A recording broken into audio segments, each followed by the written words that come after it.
Success leaves clues. For over 40 years, I've studied the people who get what they want out of life, the ones who build remarkable businesses, create wonderful families, and live lives most only dream about. And you know what I found?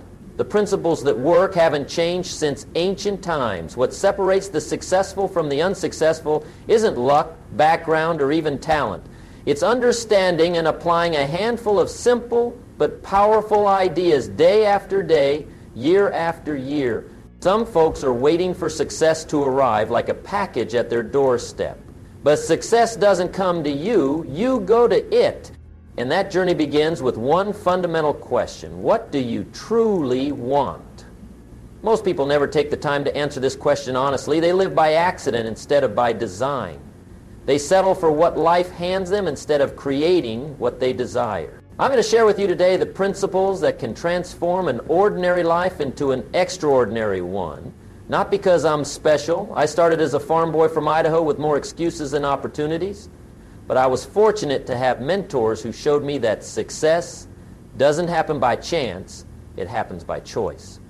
And the wonderful news is that you can make those choices starting today, regardless of where you are now. Now, before we begin, let me tell you what I'm not going to do. I won't offer quick fixes or magic formulas. Those don't exist. What I will share are time-tested principles that, when applied with consistency, can help you get whatever you want. These ideas have worked for thousands of years, and they'll work for you too if you put them into practice. Let's start with something fundamental. Your personal philosophy. Your philosophy is the way you think about life, your beliefs, your values, your attitudes. It's the lens through which you see everything. And it's the single most important factor in determining what you get out of life. Most folks don't give much thought to their philosophy. They absorb ideas from their parents, their friends, the media, without much examination. But here's what's interesting.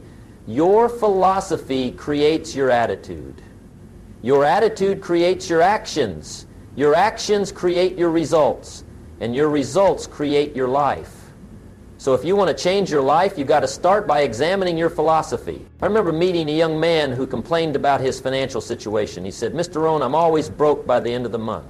I asked him, "Have you ever considered that being broke might be related to your philosophy about money, work, and discipline?" He looked at me like I was speaking a foreign language. But 6 months later, after changing his thinking about money, his situation had completely turned around. You see, success starts in the mind before it shows up in your bank account or any other area of your life. If your philosophy is flawed, everything else will be too. So ask yourself, what do I believe about success? What do I believe about wealth? What do I believe about relationships? What do I believe about health? Are these beliefs serving me or limiting me? Here's something worth writing down. Your current conditions reflect your past thinking. Your future conditions will reflect your current thinking. If you don't like your conditions, you've got to change your thinking. Now, this isn't about positive thinking in the shallow sense. This is about developing a philosophy based on truth and wisdom. Positive thinking without action is like a car without gas. It might look good, but it won't take you anywhere. A solid philosophy has to be based on the understanding that you are responsible for your life. Not your parents, not the economy, not your boss. You. This might be the most important shift you can make. As long as you believe something or someone else is controlling your destiny, you'll always be waiting for something to change on the outside before your life gets better. But when you accept complete responsibility, you become powerful. You move from being a victim to being the architect of your future. I've often said that life doesn't give us what we want. It gives us what we demand. And we make these demands through our philosophy, our attitude, and most importantly, our actions. So the first step to getting whatever you want is to develop a philosophy of personal responsibility and possibility. Believe that you can achieve what you set your mind to. Believe that you deserve success if you work for it. Believe that problems are not permanent obstacles, but temporary challenges to overcome. With the right philosophy in place, the next crucial step is setting clear, specific goals. Most people have wishes, not goals. They say things like, I want to be successful, or I want to be happy, but these statements are too vague to drive action. A real goal has specificity and a deadline. I learned early in my career that you must write your goals down. Something magical happens when you transfer a thought from your mind to paper. It becomes more real, more tangible. A written goal carries weight and accountability. The act of writing clarifies your thinking and strengthens your commitment. When I first started my seminar business, I wrote down that I wanted to earn $25,000, 0 cents in my first year. At the time, that seemed like a stretch since I was making only $6, 0 cents annually. But writing it down forced me to think about how I could make it happen. What skills would I need to develop? How many presentations would I need to give? What value would I need to provide? The clarity that came from writing that goal down was the first step to achieving it. Your goals should stretch you without breaking you. They should be ambitious enough to excite you, but realistic enough that you believe they're possible. And you need goals in all areas of life: financial, relational, physical, spiritual, and intellectual. A life out of balance isn't worth the cost, no matter how successful you appear in one domain. Here's a simple but powerful exercise. Take out a piece of paper and write down what you want to accomplish in the next 1 year, 5 years, and 10 years. Be specific.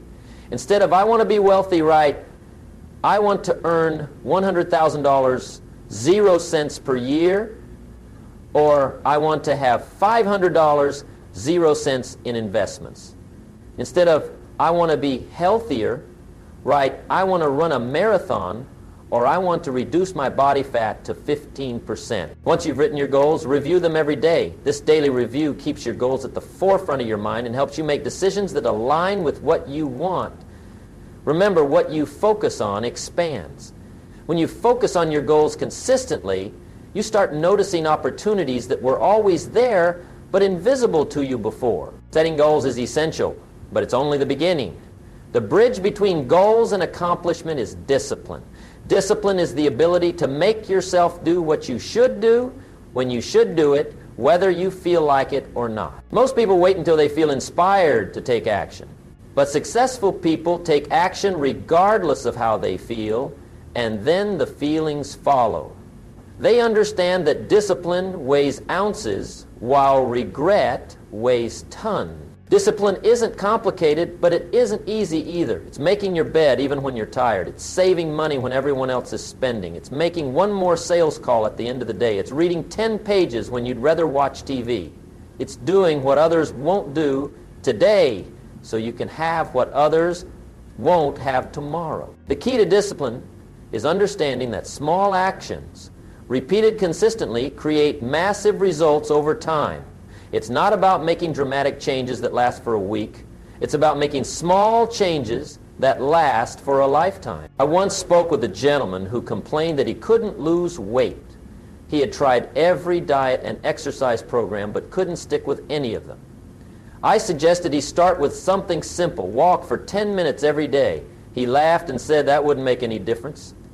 6 months later, I ran into him again. He had lost 30 pounds. What happened? He had started with those 10-minute walks, which soon became 20 minutes, then 30. The small discipline of a daily walk had grown into a life-changing habit. Most of us overestimate what we can do in a day and underestimate what we can accomplish in a year of daily discipline. The magic isn't in the size of the action, but in the consistency. A small discipline repeated with consistency every day leads to great achievements gained slowly over time. Discipline requires that you pay attention to the details. How you do anything is how you do everything. The person who keeps a clean desk, who returns phone calls promptly, who shows up 5 minutes early, is developing the habits of success that spill over into every area of life. Now, discipline alone isn't enough. You also need to continuously develop yourself. Personal development isn't optional for those who want extraordinary results. It's essential. The most important investment you'll ever make isn't in stocks or real estate, it's in yourself. Your income rarely exceeds your personal development. If you want your income to grow, you must grow. If you want better relationships, you must become better. The marketplace pays for value, and you must constantly increase your value. How do you develop yourself? Start with books. Leaders are readers. The person who doesn't read is no better off than the person who can't read. I recommend reading at least 30 minutes every day. Read books on your profession, on leadership, on psychology, on history, on personal finance. Each book gives you ideas and insights that can change your life. Beyond reading, attend seminars, listen to educational content during your commute, find mentors, take courses, make the commitment that you'll work harder on yourself than you do on your job. Because if you work hard on your job, you'll make a living. If you work hard on yourself, you can make a fortune. Personal development isn't just about acquiring knowledge, it's about applying what you learn. Knowledge isn't power until it's applied. So as you learn, ask yourself, how can I use this idea today? What one action can I take based on what I just learned? I remember when I first read about the importance of saving money. I immediately opened a savings account and committed to putting 10% of every paycheck into it. That simple application of knowledge changed my financial future. Don't just be a collector of good ideas, be a user of good ideas. Another critical area that influences what you get out of life is your associations, the people you spend time with. There's an old saying that you're the average of the 5 people you spend the most time with. Your income, your attitudes, your habits, even your vocabulary tends to mirror those closest to you. Take a look at your current associations. Are these people lifting you up or pulling you down? Do they encourage your dreams or pour cold water on them? Do they have the kind of success you want? Or are they struggling with the same challenges you're trying to overcome? I'm not suggesting you abandon old friends, but I am recommending that you consciously seek out relationships with people who are where you want to be. Find mentors, join masterminds, attend events where successful people gather. Even if you can't meet them personally, you can associate with great thinkers through their books and recordings. One of my early mentors told me, if you want to be successful, find someone who has achieved the results you want and copy what they do. Success leaves tracks. You don't need to reinvent the wheel. You just need to learn from those who have already built the vehicle you want to drive. Also, be mindful of negative influences. Some people are like crabs in a bucket. When one tries to climb out, the others pull it back down. These people may not wish you harm, but their own fears and limitations cause them to discourage your growth. You might need to love some people from a distance if their influence is holding you back. Your associations don't just influence your thinking. They provide opportunities. The right relationship at the right time can open doors that would otherwise remain closed. That's why networking isn't just a business activity. It's a life skill. Now, all the philosophy, goal setting, discipline, personal development, and associations won't amount to much without the next critical ingredient, massive action. Knowledge without action is wasted potential. Goals without action are just dreams. You must be willing to do what it takes to turn your vision into reality. Most people fail not because they lack knowledge, but because they lack the courage to act on what they know. They're waiting for the perfect time, the perfect plan, or the perfect circumstances. But here's the truth. There is no perfect time. There are only opportunities taken or missed. Taking action means moving forward despite fear. Everyone feels fear when stepping into the unknown or attempting something significant. The difference between successful people and others is not the absence of fear, but the willingness to act despite it. I've seen countless individuals who knew exactly what they needed to do to improve their lives, but couldn't bring themselves to do it. The sales manager who knows she needs to make cold calls, but finds every excuse to avoid it. The entrepreneur who knows he needs to launch his product, but keeps tweaking it endlessly. The person who wants better health, but never gets around to exercising. The cure for this inaction is simple, but not easy. Do the thing you fear, and the death of fear is certain. Each time you face a fear and take action anyway, you grow stronger. The action itself builds confidence, which makes the next action easier. Start with small actions if necessary, but start. Don't wait until you feel confident to act. Act and confidence will follow. Don't wait until you have all the answers. Move forward with what you know now, and more will be revealed along the way. I often tell the story of how I gave my first public talk. I was terrified, my hands were shaking, my mouth was dry, and I was certain I would fail miserably. But I did it anyway. It wasn't great, but it wasn't as bad as I feared. The second talk was a little better, and the third better still. Now, after thousands of presentations, what once caused panic has become a source of joy.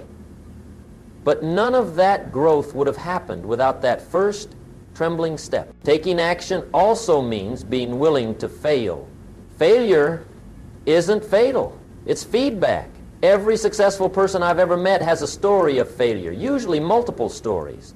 They didn't succeed because they never failed. They succeeded because they didn't let failure stop them. When you take action and things don't work out as planned, ask yourself, what can I learn from this?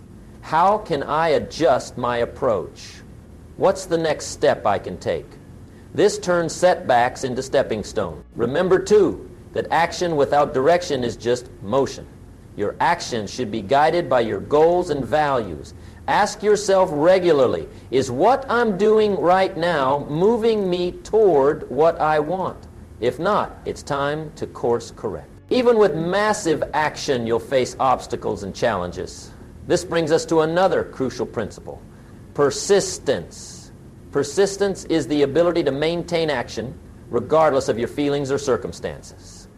It's the quality that allows you to continue moving toward your goals even when the path is difficult. Life will test your commitment. You'll face rejections, setbacks, and failures. There will be days when it seems like nothing is working. These moments don't define you. Your response to them does. I've found that life operates in seasons. There are seasons of planting where you work hard with little visible result.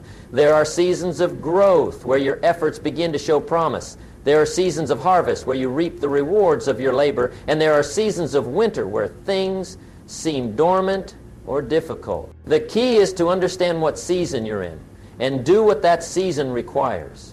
In planting seasons, focus on consistent action. In growth seasons, nurture what's developing. In harvest seasons, gather and enjoy the fruits of your labor. And in winter seasons, reflect, plan, and prepare for the next cycle of growth. Persistence doesn't mean blindly doing the same thing over and over. It means maintaining your commitment to your goals while being flexible about your methods. If one approach isn't working, try another. If one door closes, look for another to open. But never lose sight of where you're going. I remember speaking with a woman who had been trying to start a business for years. She had faced numerous setbacks. Funding fell through, partners backed out, market conditions changed. But each time, instead of giving up, she adjusted her plan and kept moving forward. When I met her, she was finally running a successful company. What made the difference? She simply refused to quit. She understood that failure is an event, not a person. Persistence is strengthened by purpose. When you have a clear why, you can endure almost anyhow. So connect your goals to your deeper values and aspirations. Why do you want financial success? Is it for security, freedom, the ability to help others? Why do you want better health?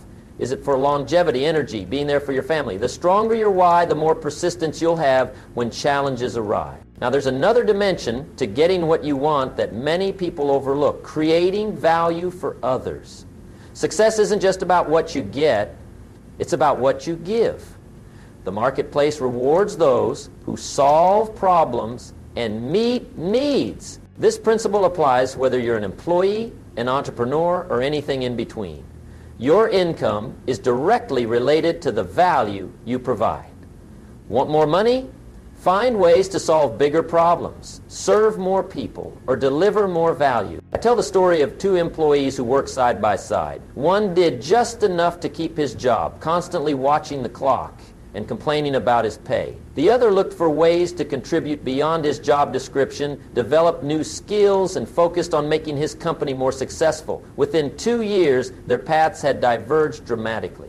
The first was still in the same position, with the same complaints. The second had been promoted twice and had doubled his income. The difference wasn't luck or favoritism, it was value. One was focused on what he could get, the other was focused on what he could give. And life pays generously for the latter. This principle of value creation extends beyond your career. Want better relationships? Focus on what you're giving rather than what you're getting. Want to be respected in your community? Find ways to contribute. Want more satisfaction in life? Make a meaningful difference to others.